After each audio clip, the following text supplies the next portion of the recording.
Today's Pride Month. This is my cheat sheet for Monday, July 23rd.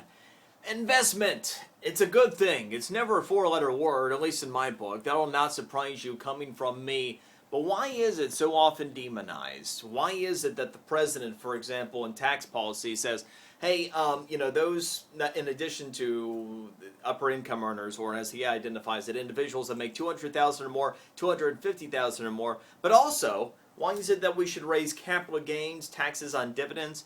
The argument has long been that it's better to spend money in the economy than it is to save and invest money. And while it is true that 70% of all economic growth does come from consumer spending, so in the near term there is more stimulative benefit from consumer spending, what happens without investment? I mean, this is a rhetorical question. If there's no level and room for investment, then where does a lot of the startup capital for companies come from?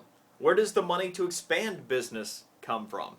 Where does the impact of employee hiring come from when you don't have businesses being started as frequently or expanded as frequently? And then also, how about all the folks that rely on income from investments, especially dividends these days, because you have to worry about where you're going to get income from in other places. Some cases because they need to augment a lower income they're earning, or even Social Security.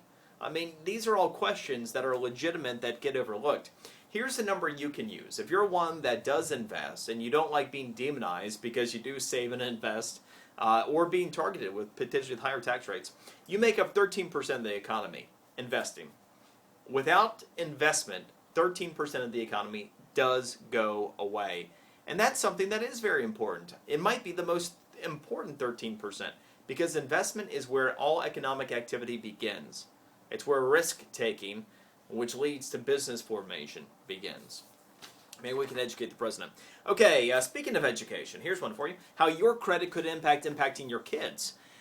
Before the recent financial regulation reform, student loan reform and such, students could, under the age of 21, go ahead and take on student loans, or even in some cases open credit cards, because student loan debt, unlike other forms of debt, can't be eliminated with bankruptcy in most cases. So even without a job and no credit history, kids could go out there and get student loans. Well, that has changed. Under the age of 21, no person may obtain credit unless they have a job and can prove that they can make the payments. That means that parents, for you, in most cases, for student loans, you're having to sign on the dotted line now. How much?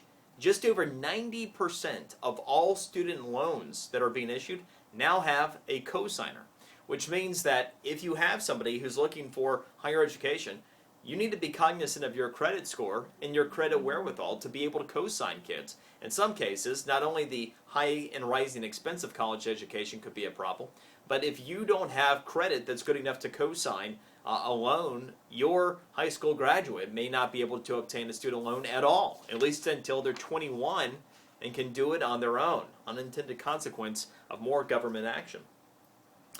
Here's another one for you on teenage driving. This one goes the other way. Teens are driving less than they used to. We've seen many states increase the driving age and restrict driving ages at younger end. You know, it used to be, hey, 16, can't wait until I get there, get my driver's license, get going.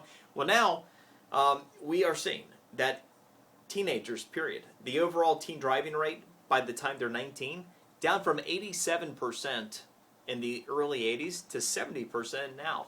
Teenage driving has actually dropped 17%. And here's the thing, a lot of kids are okay with it.